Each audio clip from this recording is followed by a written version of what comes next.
नमस्कार, मैं हूं गोविंद पंत राजू और आप देख रहे हैं द फ्री प्रेस का कार्यक्रम आपकी बात। आपकी बात में आज हम एक बार फिर से चर्चा करेंगे लखीमपुर की बात की। हम चर्चा करेंगे लखीमपुर में जो किसानों के साथ जिस तरह से अमानवीय व्यवहार किया गया, जिस तरह से कई किसानों की वहां पर वाहन से कुचलकर मौत हुई, उसके बाद जो प्रतिहिंसा हुई, उस प्रतिहिंसा में कई लोगों की जान गई और उसके बाद जिस तरह से वहां पर स्थिति लगातार बहुत एक तरह से बहुत आक्रोश लोगों में था, बहुत तनावपूर्ण स्थिति थी। उसमें राज्य सरकार ने एक बहुत बेहतर ढंग से काम करके जो तात्कालिक जो जरूरत थी, जो हिंसा को और लोगों के आक्रोश को थामने की जो जरूरत थी, उसमें किस तरह से काम किया। लेकिन उसके बाद जिस तरह से राजनीतिक दलों के नेताओं को वहां जाने से रोका गया, इसको लेकर फिर नए सवाल खड़े हुए और हम आज आपकी बात में उन तमाम मुद्दों पर भी बात करेंगे। हम इस बात पर भी आज बात करेंगे कि ये लखीमपुर की घटना क्या अब जो किसान आंदोलन है उसको एक नया तेवर और एक नया रूप देने की वजह बनेगी, क्योंकि जिस तरह से तमाम राज्यों से किसानों का इसको समर्थन मिल रहा है, उसके बाद क्या एक बीजेपी के लिए और उत्तर प्रदेश सरकार के लिए एक नई परेशानी और नई चुनौती क्या ये घटना बनने जा रही है, हम इस पर भी बात करेंगे। हमारे साथ बातचीत करने के लिए मौजूद हैं वरिष्ठ पत्रकार शरद प्रधान, वरिष्ठ पत्रकार ब्रजेश शुक्ला और लखनऊ की और उत्तर प्रदेश की जानी मानी सामाजिक कार्यकर्ता और अपनी जो बेबाक राय रखने के लिए जानी जाने वाली ताहिरा हसन साहब। ताहिरा जी, सबसे पहले मैं आपसे ही ये बातचीत की शुरुआत करना चाहता हूँ। जिस तरह से ये घटनाक्रम हुआ है और उसके बाद जिस तरह से इसको लेकर राजनीति करने की भी कोशिश की जा रही है, आप इस पूरे प्रकरण को किस तरह से देखती हैं, किस तरह से आंकती हैं? देखिए, सबसे बड़ी बात ये है कि जो अन्नदाता है, जो किसान है, जो हमारा नेशनल एसेट है, वो डेमोक्रेटिक तरीके से अपना विरोध दर्ज कर रहा है। बहुत महीने हो गए उसको अपना विरोध दर्ज करते हुए। वो 3 काले कानूनों के खिलाफ अपनी बात को बार-बार कह रहा है। और लखीमपुर हम और आप सब जानते हैं कि गन्ना किसान वहाँ सबसे ज़्यादा हैं।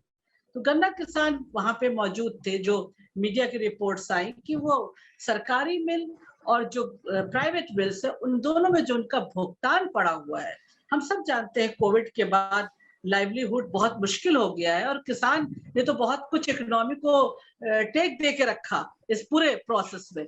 तो वो अपनी मांग कर रहा था। मेरा कहना है कि वो जो गाड़ी आई और जो जिस तरह से निरंकुश तरीके से उसने चढ़ा दिया हमारे किसानों के ऊपर और उनकी मौत हो गई। एक भी किसान की मौत होती है देखिए तो बहुत बड़ी बात है। उस देश में जहाँ इतनी पॉपुलेशन है और जहाँ खाद्यान्न की बात हम करते हैं तो कितना खाद्यान्न कम हो जाएगा, इसको इस तरह से आंकना चाहिए। एक किसान को एक किसान की तरह नहीं आंक रहे हैं, एक किसान को इस तरह से देख रहे हैं कि वो कितना खाद्यान्न का भी उत्पादन करता है परिवार मिलके। तो एक वहां की जीविका उस परिवार की चली गई, एक नौजवान मारा गया। तो मुझे लगता है कि इसमें तुरंत कार्रवाई हो जानी चाहिए थी।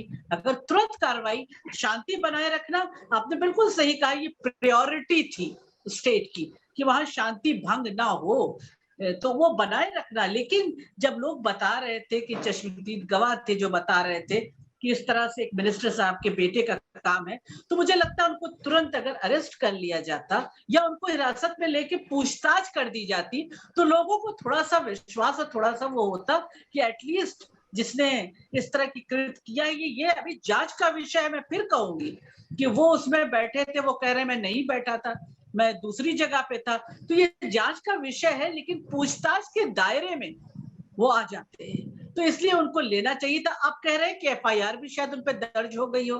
आप ज्यादा बेहतर इस समय जी जी जान रहे होंगे, मुझे जो पता जी चला जी जी 302 की जी, हो गई है। एफआईआर दर्ज हो गई। तो ये हो काम गई है अगर जी। शुरू में कर दिया जाता तो मुझे लगता है सरकार को जो थोड़ी परेशानियां आई है वो नहीं आती। वो थोड़ा सा उसके लिए बेहतर प्लेटफॉर्म होता अपनी बात कहने रखने करने का। यहाँ पे जाहिर है पॉलिटिक्स के लिए उसने समय दिया है कि अपोजिशन करे, लेकिन मैं नहीं मानती हूँ कि अपोजिशन पूरा जो है वो बहुत सक्रिय है इस समय। क्योंकि अगर अपोजिशन सक्रिय हो और मजबूत हो तो लोकतंत्र मजबूत होता है। तो यहाँ पे ऐसा मुझे नहीं दिख रहा है कि अपोजिशन कोई बहुत यूनाइटेड फॉर्म में है और एक लोकतंत्र को मजबूती दे रहा है। लेकिन ये फैक्ट है कि किसानों की मृत्यु बहुत दर्दनाक और बहुत तकलीफ दे ये पूरा इंसिडेंट है। इसकी जांच होनी चाहिए और पनिशमेंट होना चाहिए। बिल्कुल। फिलहाल जो वहां पर जिन लोगों की मौत हुई थी, अब किसी भी तरह से सबकी अंत्येष्टि भी हो गई है और सरकार ने जिस मुआवजे की बात कही थी वो लोगों के पास, उनके परिजनों के पास उस मुआवजे की रकम भी पहुंच गई है। इस तरह के प्रयास सरकार की तरफ से किए जा रहे हैं। लेकिन जैसे आपने कहा कि अगर शायद शुरुआत में ही अगर वहां पर किसानों का आक्रोश था, किसानों में किसी तरह का असंतोष था, वो प्रदर्शन कर रहे थे, तो पहले ही अगर इतने बड़े आयोजन वहां पर नहीं किए जाते और अगर मंत्री, गृह राज्य मंत्री के अपने गांव में कोई उनका आयोजन था, उस आयोजन को भी एक सीमित दायरे में रखा जाता, तो शायद इस तरह की स्थितियां ही नहीं आती जिस तरह की स्थिति आई। लेकिन ब्रजेश जी, बीजेपी के लिए इसको आप कितना बड़ा संकट मानते हैं, कितनी बड़ी चुनौती इस पूरे घटनाक्रम ने बीजेपी के लिए पैदा की? देखिए, सरकार के लिए चुनौती जरूर पैदा हुई है। कारण क्या है कि चुनाव नजदीक हैं और इस तरह की घटना हो जाना, उसके बाद सबसे बड़ी चुनौती यही होती है कि सरकार इसको कैसे, क्योंकि मामला छोटा मोटा नहीं है, बहुत बड़ा मामला है, ये तो कैसे निपट गया। अब मेरे लिए भी बड़ा आश्चर्य के विषय है कि जितना बड़ी घटना है उससे उसमें निपटाने में, मतलब उसको अभी हम निपटाना पूरा नहीं कह सकते, लेकिन काफी कुछ उसको शांत करने में प्रयास हुआ है। तो ये सरकार के लिए बड़ी घटना है, बीजेपी के लिए बड़ी घटना है, उत्तर प्रदेश के लिए बड़ी घटना है। और इस तरह घटनाओं से नहीं हो तो ज्यादा अच्छा, कारण कि इतनी बड़ी हिंसा हो जाए। आप समझ लीजिए कि 8-8 लोग जान से हाथ धो लें और तमाम लोग अभी अस्पतालों में पड़े हुए हैं। तो ये बड़ी घटना है, इसको आप आसानी से नहीं, ये नहीं कह सकते कि साहब बीजेपी के लिए है या किसी, सरकार के लिए बहुत बड़ी चुनौती है। उसको आगे चुनाव भी फेस करना है और चुनाव में ये मुद्दे जरूर उठेंगे। जब उठेंगे तो सरकार को जवाब भी देना पड़ेगा और भाजपा पार्टी एक और पार्टी के उसको भी जवाब देना पड़ेगा। तो सारा अब इस जगह से शुरू होता है, जो विपक्ष है और जो सत्तारूढ़ दल है, उसके बीच अगली असली लड़ाई अब वो 10-15 दिन बाद आपको दिखेगी और मुद्दा यही होगा, किसान भी होंगे और ये विशेष रूप से लखीमपुर का मुद्दा होगा कि कैसे हुआ कैसे नहीं हुआ। और वैसे भी आजकल आप देख रहे होंगे बाकायदे शास्त्रार्थ से चालू हो गया है। हाँ बिल्कुल। अगर चुनाव सामने नहीं भी होते तब भी ये राज्य सरकार के लिए बहुत बड़ी चुनौती थी। किसी भी जो लोकतंत्र में जो चुनी हुई सरकारें हैं उनका दायित्व है कि जो आम नागरिक है वो अपनी स्वेच्छा से अपने सम्मान के साथ जी सके, अपने लोकतांत्रिक अधिकारों का इस्तेमाल कर सके। और अगर ऐसे इस तरह से अपने लोकतांत्रिक अधिकारों का इस्तेमाल करने में अगर उसकी हत्या होती है तो ये निसंदेह जिम्मेदारी चुनी हुई सरकार की है और इसलिए उत्तर प्रदेश सरकार भी इस पूरे मामले में एक तरह से कटघरे में है।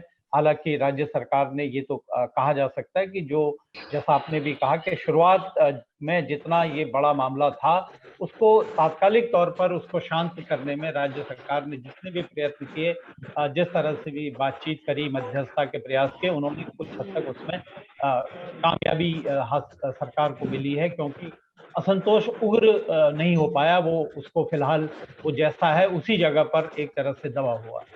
लेकिन शरद जी, जिस तरह से इस घटना के बाद तमाम राजनीतिक दलों ने लखीमपुर को एक तरह से मुद्दा बना लिया और रात में ही तमाम राजनीतिक पार्टियों के नेता मुजफ्फरनगर और हरियाणा और पंजाब और तमाम इलाकों से जो है वो लखीमपुर की तरफ रवाना होने लगे। और उसके बाद राज्य सरकार ने एक अजीब तरीके से तमाम जगह लोगों को रोक दिया, तमाम तरह के प्रतिबंध लगाए, हवाई अड्डों पर इस तरह के आदेश दे दिए कि फला फला लोगों को यहाँ ना आने दिया जाए, न उतरने दिया जाए, इस तरह तक की। तो आपको क्या लगता है कि क्या ये सब करने की आवश्यकता थी राज्य सरकार? मुझे नहीं लगता है कि ये लोकतंत्र में जायज है कि लोगों को, विपक्षी पार्टी के नेताओं को रोका जाए इस तरीके से, और ये इस बहाने से रोका जाए कि साहब वहाँ पे शांति को थ्रेट है, शांति भंग हो सकती है। ये अपने, ये जो है, ये बड़ा तानाशाह रवैया है। आप ये बताइए, कोई भी पार्टी का लीडर, जितने भी आए थे विभिन्न पार्टियों के, कोई झुंड लेके नहीं आया था। 2-2, 4-4 लोग जाना चाहते थे। आप ठीक है, आपने 144 रखा, कहते 4 से ज्यादा व्यक्ति नहीं जाएंगे और पुलिस एस्कॉर्ट में उनको भेज देते। कोई भी नहीं जिद करता उसके बाद कि नहीं हम पूरा झुंड लेके चलेंगे। ये करके कि आप किसी को नहीं जाने देंगे, उठा के जेल में बंद कर देंगे, अरेस्ट दिखा देंगे, ये दिखाता है सरकार का तानाशाह रवैया, और ये बिल्कुल अनुचित है। और लोकतंत्र में अगर विपक्ष को इतना भी अधिकार नहीं देंगे आप कि वो ऐसे संवेदनशील मामले में जाकर के अपनी संवेदना भी व्यक्त ना कर सके, तो फिर लोकतंत्र का किस बात का? और ये उम्मीद नहीं की जाती है। इससे पहले भी तमाम इंसिडेंट्स हुए हैं जहां पे, अब प्रियंका का ही गांधी का देख लीजिए। आज एक कांग्रेस के प्रवक्ता बोल रहे थे कि भाई वो उन्नाव में गई जहाँ सेंगर वाला वो गैंग रेप हुआ था, इसी शासन में, हाथरस में गई जहाँ गैंग रेप हुआ था, वो मिर्जापुर के उस गांव में गई जहां नरसिंहार हो गया था, कहीं पे क्या बवाल हुआ? तो आप ट्रैक रिकॉर्ड भी देख सकते हैं। तो किस बात से आप रोक रहे हैं? सब नेताओं को, जो पार्टी की जाना चाहते थे, उनको कहते थे कि आप 2 जने जाएंगे, 3 जने जाएंगे, उससे ज्यादा नहीं जाएंगे। लेकिन ये कहते थे कि नहीं साहब, ये तो ऐसा लगता है कि साहब हम राजा हैं, जो हम चाहेंगे करेंगे, हम नहीं जाने देंगे आपको, जाइए बैठे रहिए, हम अरेस्ट कर लेंगे। तो ये बड़ा दुर्भाग्यपूर्ण है, और इस तरीके का रवैया हम पहले भी देख चुके हैं। काले झंडे दिखाने पे लोग गिरफ्तार हो गए हैं, नारे लगाने पे लोग गिरफ्तार हो जाते हैं। पत्रकारों को तो जरा सी बात पे गिरफ्तार कर लिया गया है कि उन्होंने नमक रोटी दिखा दिया खिलाते हुए मिड डे मील में, तो वो गिरफ्तार हो गए। तो ये पूरा, ये जो एक जिस तरीके का माहौल बन गया है, ये अच्छा नहीं दिखता। और यही बात इन्होंने किसानों के साथ करी, और यही देखिए, जब ये पावर घुस जाती है दिमाग में ना, तो पावर ड्रंक जब हो जाते हैं लोग, तो ऐसी हरकतें करते हैं। जैसे कि अजय मिश्रा जो केंद्रीय मंत्री बने हैं, उनके मंत्री बनते ही जो है वो बेटे का जो है सुनते हैं कि वहां पे बिल्कुल दादागिरी शुरू हो गई, और वो सोचने लगा कि मेरा कोई क्या बिगाड़ लेगा। इसीलिए अगर वो गाड़ी में था या नहीं था ये तो समय बताएगा। लेकिन जिस तरीके के आरोप लग रहे हैं, और जिस तरीके के जो आई विटनेसेस हैं, लोग कहते हैं कि वो था गाड़ी में, और जिस तरीके से रौंदा गया, लोगों को पीछे से मारा गया, वो बड़ा क्लियर कट दिखता है, कोल्ड ब्लडेड मर्डर है। और एक चीज मैं और बता दूं, ये जो जांच की बात बार बार कही जाती है, जांच में पता लगेगा, ये जो जांच दी गई है, ये भी जो है इसमें भी नियत साफ नहीं दिखती है। क्योंकि अगर आप वाकई में जुडिशियल इंक्वायरी करना चाह रहे थे, तो आपको सिटिंग हाईकोर्ट जज से करानी चाहिए। रिटायर्ड जजेस द्वारा की गई इस तरह की जांचें हम देख चुके हैं, आज नहीं, कांग्रेस के काल में, समाजवादी के काल में, बसपा के काल में, और बीजेपी के काल में कभी भी न्यायपूर्ण रिपोर्ट्स नहीं आई हैं। रिपोर्ट वही आई हैं जो सरकार ने शुरू में, अधिकतर केसेस में यही हुआ है। तो आप ऐसा काम क्यों कर रहे हैं? लेकिन इस मामले में अगर रिपोर्ट ऐसी आएंगी जो एक तरह से दिखेंगी कि आईवॉश है, एक तरह से दिखेंगी कि ये सही रिपोर्ट नहीं है, तो निश्चित तौर पर जनता, क्योंकि ये मामला सीधे लोगों की भावनाओं से जुड़ा है, तो लोग को किस रूप में स्वीकार करेंगे ये भी आपको समझना चाहिए। क्योंकि अगर रिपोर्ट झूठी होगी, तो अगर जनता उसको स्वीकार नहीं करेगी, तो वो झूठ सरकार के किसी काम नहीं आएगा। देखिए, बात टल जाती है। ये जितनी इस तरह की जांचें बैठा ली जाती हैं, ये मामले को रफा दफा करने के लिए बैठा ली जाती है। ये ट्रैक रिकॉर्ड आप देख लीजिए, मैं बता रहा हूँ, हर सरकार में हुआ है कि अपने माफिक, अपना जो सरकार की जो नीति और पॉलिसी, उस हिसाब से वो ढूंढ के एक जज को बैठा देते हैं। देखने को लगता है बड़ा, लेकिन एंड में वही होता है जो लोकल पुलिस ने कहा है वही। मैं आपको, क्या अभी समय नहीं होता तो मैं आपको गिनवा देता। नहीं, लेकिन इस मामले में हमको ये भी स्वीकार करना चाहिए कि अगर जांच जन पक्ष के साथ ईमानदारी से नहीं की जाएगी, तो उसका खामियाजा सरकार को भुगतना पड़ेगा। तो अगर सरकार ये सोचती है कि नहीं भुगतना पड़ता है, गोविंद, मुजफ्फरनगर में अखिलेश यादव ने, सामान्य मुद्दा नहीं है, इससे बड़ा पड़ा था मुजफ्फरनगर में, इससे बड़ा मामला था, भुगतना पड़ा था, अखिलेश यादव को भुगतना पड़ा था। उन सत्ता से वो बाहर हुए थे, इसी वजह से बाहर हुए थे। खैर, ये एक अलग विषय है। फिलहाल जो ताहिरा जी, जिस तरह से सुप्रीम कोर्ट ने जो किसानों का जो आंदोलन है, जो सड़कों को उन्होंने जिस तरह से रोका है, उस पर एक टिप्पणी पिछले दिनों सुप्रीम कोर्ट ने की है। उन्होंने कहा कि जब हमने इन कानूनों पर 1 साल पहले ही इन 3 कानूनों पर प्रतिबंध लगा दिया, तो अब आप किस बात को लेकर आंदोलन कर रहे हैं? और जो ये भी सवाल उठा है कि ये सड़कों को रोके रखने का ये असीमित अधिकार किसी को नहीं दिया जा सकता, इस तरह की, और तमाम किसान नेताओं को नोटिस भी दिए। आपको क्या लगता है कि जो अब ये घटनाक्रम जिस तरह से एक मोड़ लेने जा रहा है, क्या ये घटनाक्रम अब किसान आंदोलन को एक नया रूप दे सकता है? देखिए, किसान का मुद्दा जो है, मैंने पहले भी कहा था गोविंद जी कि ये मुद्दा सिर्फ किसान का नहीं है, ये आपसे हमसे सबसे जुड़ा हुआ मुद्दा है, क्योंकि हमारा न्यूट्रिशन भी वहीं से आता है। तो किसान के मुद्दे को उस तरह से देखते हैं, तो जनता भी जो किसानी में नहीं भी है वो भी उसको उसी तरह से किसान को देखती है, भले वो पॉलिटिकल किसी पार्टी से एफिलिएटेड है या नहीं है, ये अलग अलग बात है, लेकिन किसान को एक अलग तरीके से हम अन्नदाता को देखते आए हैं, तो उसी तरह से देखते हैं। और ये जो बात आपने कहा कि क्या रूप लेगा इसका, जो मुद्दा किसानों का है, मुझे लगता है किसानों का मुद्दा जो है वो मुखर रूप से रहेगा, ये इफेक्ट करेगा, आने वाले इलेक्शन में भी ये इफेक्ट करेगा। लेकिन किसान शांतिपूर्वक तरीके से अपना प्रोटेस्ट कर रहे हैं, ये एक अच्छी बात है। इस बार भी आपने जैसे कहा कि इतना बड़ा हुआ कि पीछे से गाड़ी ने आके 4 किसानों को हमारे मतलब शहीद कर दिया, उसके बावजूद भी देखिए बात संभल गई। जिस तरह से लगता था कि बहुत कुछ निकल जाएगा हाथ से, वैसा नहीं हुआ, क्योंकि किसान एक शांतिपूर्वक ढंग से अपनी बात को कह रहा है। और ये बात जो अभी आपने सुप्रीम कोर्ट की कही कि जगहों को ब्लॉक करने की बात है, तो मैं ये मानती हूँ कि हमारे अधिकार भी हैं, जैसे डेमोक्रेसी में सिर्फ वोट देने तक हम सीमित नहीं हैं, हम विरोध का अधिकार रखते हैं, डिसकंटेंट का अधिकार भी हम रखते हैं, ये हमारा डेमोक्रेटिक राइट के क्षेत्र में आता है। उसी तरह से कुछ हमारी रिस्पॉन्सिबिलिटीज भी हैं जो हमको पूरी करनी होती हैं। तो मुझे लगता है कि जनता के आवागमन के लिए, आम जनता के लिए प्रॉब्लम नहीं होनी चाहिए, उन रास्तों को खुला होना चाहिए, वो सुप्रीम कोर्ट कहे या ना कहे, ये हमारे अपने मानव अधिकार के क्षेत्र में है। क्योंकि जो बहुत से मरीज होते हैं, पेशेंट होते हैं, एम्बुलेंसेस होती हैं, तो उनके जाने के लिए देखिए रास्ता होना चाहिए। हम लोग तो बार बार ये भी कहते हैं कि वीआईपी आते हैं तो आप रास्ते बंद कर देते हैं। कितनी बार ये केसेस आए हैं कि हार्ट का पेशेंट एम्बुलेंस में रहा और नहीं बचा। तो ये बड़े लोकतंत्र के लिए, सबसे बड़े लोकतंत्र के लिए जो संविधान से चलता है, ये ठीक नहीं है।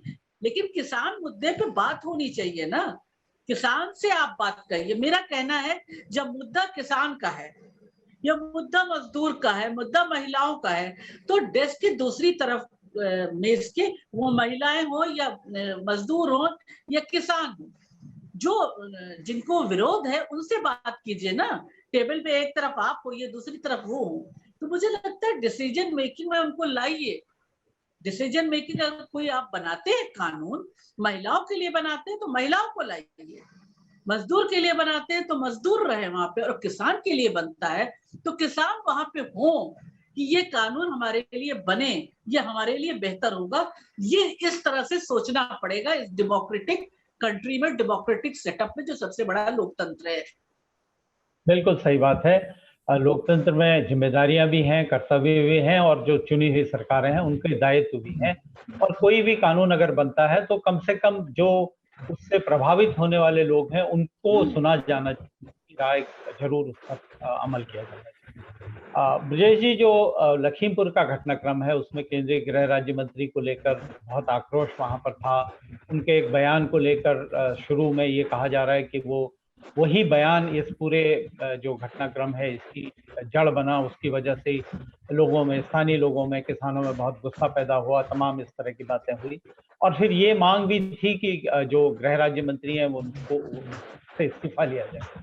आज वो दिल्ली गए थे, उन्होंने जो गृह मंत्री हैं उनसे मुलाकात की, और इस तरह की चर्चाएं हैं कि अब कम से कम उनको, बीजेपी उनसे इस्तीफा नहीं मांगेगी। क्या आपको लगता है कि ये इस प्रकरण में इस तरह से इस मामले को टैकल किया जाना चाहिए था, या फिलहाल जब तक ये मामला, जब तक जांच चल रही थी, उनको अपने पद से हटा देना चाहिए था? क्या आपको लगता है इसके किस तरह से बीजेपी मामले में जो काम कर रही है, क्या वो सही कर रही है? देखिए, अभी पहली बात तो मैं न्यायिक जांच के मामले में कुछ कहना चाहता हूँ।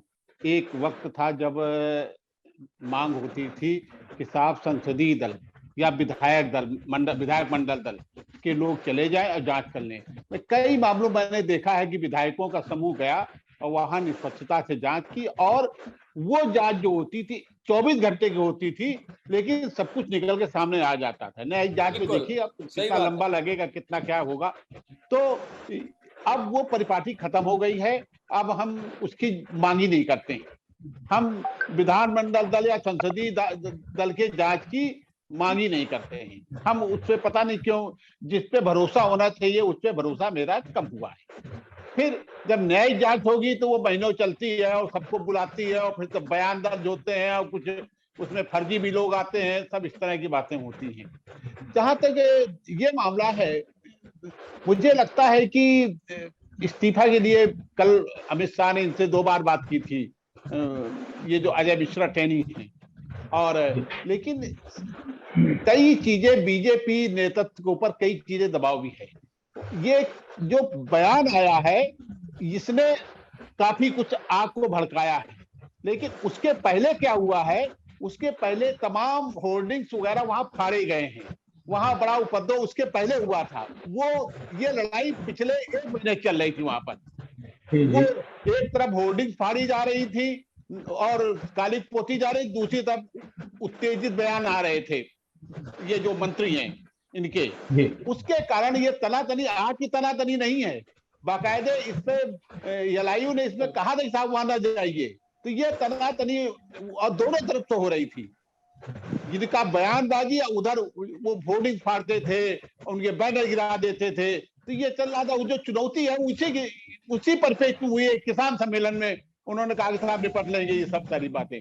तो अब बीजेपी नेतृत्व तो इस बात पर प्रयास कर रहा है, क्योंकि यहाँ पर उत्तर प्रदेश में काफी इस बात के लिए प्रेशर है कि साहब ये तो इस तरह के, तो हर आदमी के खिलाफ यही हो जाएगा। लेकिन नेतृत्व को अपनी जांच करनी चाहिए, अपने ढंग से जांच करनी चाहिए। अपने ढंग से जांच करने के बाद उसे गुण दोष के आधार पर तत्काल कार्रवाई करना चाहिए, और ये कार्रवाई जल्दी होनी चाहिए। ये तो उसे लगता है कि साहब नहीं है तो फिर ठीक अलग है भाई, उनका सोच है, हम लोग तो अपनी बात कह सकते हैं। और जहां तक ये उनके बेटे का मामला है, अब ये आगे पता चलेगा वो थे या नहीं थे, लेकिन इतना निश्चित है कि इस मुद्दे ने वहां काफी ध्रुवीकरण किया। इस मुद्दे ने हुआ क्या है कि एक तरफ उनके समर्थक हैं, एक दूसरी तरफ, तो आगे सौहार्द बना रहे, समन्वय बना रहे, संवाद बना रहे, इसके प्रयास सभी राजनीतिक दलों को करना चाहिए। वरना यदि ये चुनाव के लिए अब उत्तेजना फैलेगी, ना बीजेपी पीछे रहेगी ना विपक्षी। इसलिए अब जो कोशिश होनी चाहिए 1 महीने कम से कम, वो यही होनी चाहिए कि संवाद स्थापित हो, समन्वय हो, और उन लोगों पर कार्रवाई हो जो लोग असली जिम्मेदार हैं, भले ही वो पत्थर फेंकने वाले हों, गाड़ी चलाने वाले हों, क्योंकि जो और लोग मरे हैं, किसान की चर्चा तो हो रही है, जो और लोग मरे वो कोई वहां पर युद्ध करने नहीं गए थे, वो वहां पर वो गाड़ी में बैठे थे, पीट पीट के मार दिए गए। तो इसको लेके जबरदस्त विष फैला हुआ वहां पर, इसको शांत करने की जरूरत है। और यदि आप इसको शांत नहीं करेंगे तो बढ़ना बढ़ता जाएगा, फिर क्या बात करना फिर उसमें। बिल्कुल, इस वक्त कोशिश यही होनी चाहिए कि किसी भी तरह से इस मामले को स्थायी तरह से इसमें शांति स्थापित हो, और क्योंकि जो किसान नेता हैं राजनीतिक, उन्होंने भी बिल्कुल अपने बयानों में ये बात साफ करी है कि अभी हमने सरकार को कुछ दिन का समय दिया, आंदोलन खत्म नहीं हुआ, मुद्दा खत्म नहीं हुआ। तो अब कुछ दिन में सरकार क्या करती है इस पर बहुत कुछ निर्भर करेगा, और जिस तरह से तमाम राजनीतिक दल इस मामले को लेकर एक दूसरे को पटखनी देने की, एक दूसरे से बढ़त लेने की कोशिश कर रहे हैं, वो एक अलग सवाल है। शरद जी, जो जिस तरह से घटनाक्रम हुआ उत्तर प्रदेश में समाजवादी पार्टी सबसे बड़ा विपक्षी दल है और समाजवादी पार्टी का उस इलाके में, लखीमपुर खीरी के इलाके में अच्छा खासा प्रभाव भी है। आपको क्या लगता है कि इस पूरे प्रकरण में जो विपक्ष ने जो रणनीति अपनाई लखीमपुर जाने को लेकर या लखीमपुर के किसानों के समर्थन में बात को रखने को लेकर, उसमें समाजवादी पार्टी और कांग्रेस के नेताओं को अगर हम देखें, आपको क्या लगता है किसने बढ़त ली है? कौन ज्यादा बेहतर तरीके से किसानों के साथ, संवेदनाओं के साथ अपने को जोड़ पाया है? देखिए, वैसे तो कहने को यही है कि उत्तर प्रदेश में जो मेन विपक्ष पार्टी है वो समाजवादी है, लेकिन अभी तक जो अखिलेश यादव का रवैया रहा है वो इसमें भी वैसे ही रहा। वो उन्होंने ज़्यादा प्रयास ही नहीं किया घर के अपने बाहर निकलने के अलावा, वहीं पे पास में अरेस्ट हो गए और फिर वापस अपना चले गए। जैसा उनके बारे में कहा जाता है कि वो अभी तक वो पूरे मूड में नहीं आए हैं इलेक्शन के इसमें, और जबकि ये बहुत जरूरी था और मौका था, उनको प्रयास करते तो जरूर जाते। जब प्रियंका गांधी सीतापुर तक पहुंच सकती थी तो अखिलेश यादव क्यों नहीं पहुंच सकते थे? क्योंकि सबको नजरबंद कर दिया था। तो कुछ लोग अब बसपा का तो काम ही था खाली दिखावे के लिए करना था, तो ठीक है, उन्होंने बोला कि साहब नजरबंद हो गए हम, ठीक है, उनसे उम्मीद नहीं की जा रही थी। लेकिन सपा और कांग्रेस से बाकायदा उम्मीद की जा रही थी कि वो अपना करेंगे, और इसमें कोई दो राय नहीं है कि चाहे कितनी भी मरी हालत में हो कांग्रेस, लेकिन प्रियंका गांधी इसमें खरी उतरी और उन्होंने वो करके दिखाया है जो शायद जो याद दिलाता है इंदिरा गांधी के उस जमाने की, जब इंदिरा गांधी पावर से बाहर हो गई थी और ये एरोगेंस थी जो उनको भी बाहर ले गई थी, इमरजेंसी जिसमें उन्होंने लगा दी थी। और उसके बाद जो उनकी वापसी हुई वो इन्हीं हालात में हुई थी और उनको इसी तरीके से अरेस्ट कर लिया गया था क्योंकि वो प्रोटेस्ट कर रही थी और जनता पार्टी के खिलाफ। तो वो तेवर देखने को मिले हैं इनके, और इनके साथ दुर्व्यवहार भी किया गया, उनको धक्का वक्का दे दिया गया और फिर न जाने मतलब कौन से कानून में अरेस्ट कर लिया कि साहब एप्रीहेंशन नहीं, ब्रीच ऑफ पीस में। एप्रीहेंशन और ब्रीच ऑफ पीस जो होता है वो प्रिवेंटिव अरेस्ट होता है, यहाँ तो बाकायदा कह दिया कौन सी ब्रीच ऑफ पीस करी उन्होंने।